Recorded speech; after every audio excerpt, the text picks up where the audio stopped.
Today we are here to discuss about all those person who are registered in GST. अब जो भी लोग GST में registered हैं उनके हिसाब से वो सारे रूल्स एंड रेगुलेशन जीएसटी के फॉलो कर रहे हैं, जैसे कि सारी रिटर्न टाइम से भर रहे हैं, सारे टैक्सेस टाइम से पे कर रहे हैं और सारे फाइनेंशियल रिकॉर्ड्स मेंटेन कर रहे हैं। अगर मैं कहूँ कि ऐसे भी कुछ ग्रे एरियाज हैं जो शायद आपको पता ही नहीं या फिर पता है और आप इग्नोर करके बैठे हैं, जिसकी वजह से आगे चल के आपको जीएसटी नोटिसेस या हैवी पेनल्टी फेस करनी पड़ सकती हैं, तो आइए let discuss all those points one by one.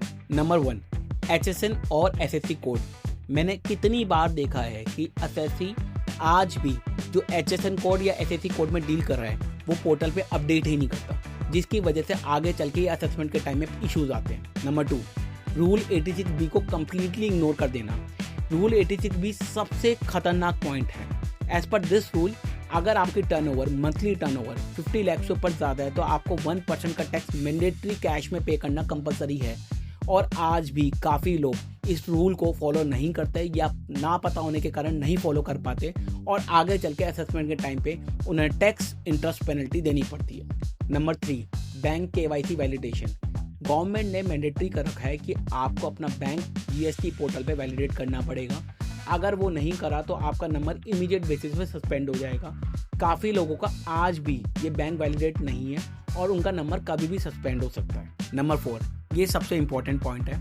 मैंने काफ़ी बार देखा है कि लोगों के गोडाउन, वेयर हाउसेज या एडिशनल पे जीएसटी के पोर्टल पे अपडेट ही नहीं है। स्टॉक वहाँ पे रखा हुआ है, लेकिन जब जीएसटी का पोर्टल खोला जाता है तो प्रिंसिपल प्लेस ऑफ बिजनेस दिखता है या एक आधा गोडाउन दिखता है, जबकि और गोडाउन जो होते हैं वो पोर्टल पे अपडेट ही नहीं होते। ये इतना सीरियस पॉइंट है कि असेसमेंट के टाइम पे या सर्वे के पॉइंट पे आपको बहुत हैवी पेनल्टीज़ की वजह से गुजरना पड़ सकता है।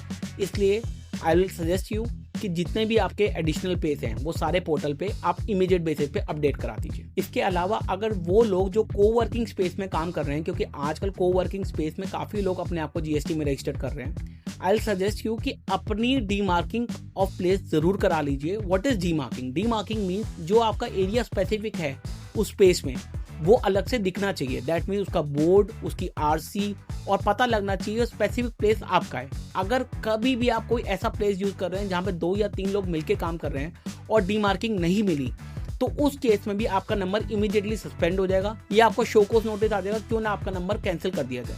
तो प्लीज़ सारे पॉइंट्स को फॉलो करिए और अगर कोई भी दिक्कत आ रही है तो आप इमीडिएटली अपने चार्टर्ड अकाउंटेंट को या मेरे को कॉन्टैक्ट करिए। Thank you.